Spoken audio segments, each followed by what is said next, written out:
Bacaan liturgi 25 Januari, Pesta Bertobatnya Santo Paulus Rasul. Bacaan dari Kisah Para Rasul. Pada waktu itu, Paulus membela diri di hadapan orang-orang Yahudi. Aku adalah orang Yahudi, lahir di Tarsus di tanah Kilikia, tetapi dibesarkan di kota ini.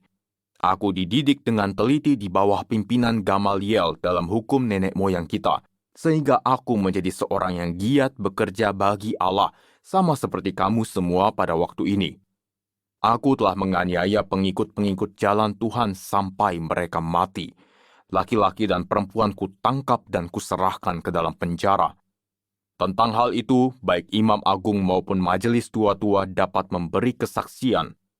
Dari mereka, aku telah membawa surat-surat untuk saudara-saudara di Damsyik, dan aku telah pergi ke sana untuk menangkap penganut-penganut jalan Tuhan yang ada di situ, dan membawa mereka ke Yerusalem untuk dihukum.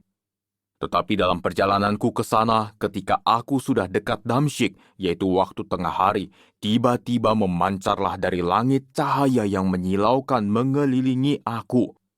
Maka rebahlah aku ke tanah dan aku mendengar suatu suara yang berkata kepadaku, "Saulus, Saulus, mengapakah engkau menganiaya aku?" Jawabku, "Siapakah engkau, Tuhan?" Katanya, "Akulah Yesus orang Nazaret yang kau aniaya itu." Mereka yang menyertai aku memang melihat cahaya itu, tetapi suara Dia yang berkata kepadaku tidak mereka dengar.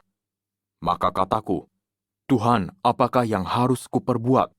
Kata Tuhan kepadaku, "Bangkitlah dan pergilah ke Damsyik.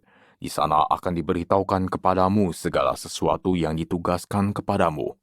Sebab aku tidak dapat melihat oleh karena cahaya yang menyilaukan mata itu, maka kawan-kawan seperjalananku memegang tanganku dan menuntun aku ke Damsyik. Di situ ada seorang bernama Ananias, seorang saleh yang hidup menurut hukum Taurat dan terkenal baik di antara semua orang Yahudi yang ada di situ. Ia datang berdiri di dekatku dan berkata, "Saulus, saudaraku, bukalah matamu dan melihatlah." Dan seketika itu juga aku melihat kembali dan menatap dia. Lalu katanya, "Allah nenek moyang kita telah menetapkan engkau untuk mengetahui kehendaknya, untuk melihat yang benar dan untuk mendengar suara yang keluar dari mulutnya. Sebab engkau harus menjadi saksinya terhadap semua orang tentang apa yang kau lihat dan kau dengar. Sekarang, mengapa engkau masih ragu-ragu? Bangunlah, berilah dirimu dibaptis, dan berserulah kepada nama Tuhan, maka dosa-dosamu dihapuskan." Demikianlah sabda Tuhan, syukur kepada Allah. Pergilah ke seluruh dunia dan wartakanlah Injil.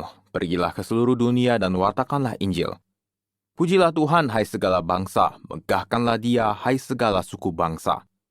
Pergilah ke seluruh dunia dan wartakanlah Injil. Sebab kasih-Nya hebat atas kita dan kesetiaan Tuhan untuk selama-lamanya. Pergilah ke seluruh dunia dan wartakanlah Injil. Alleluia, alleluia. Bukan kamu yang memilih aku, tetapi akulah yang memilih kamu.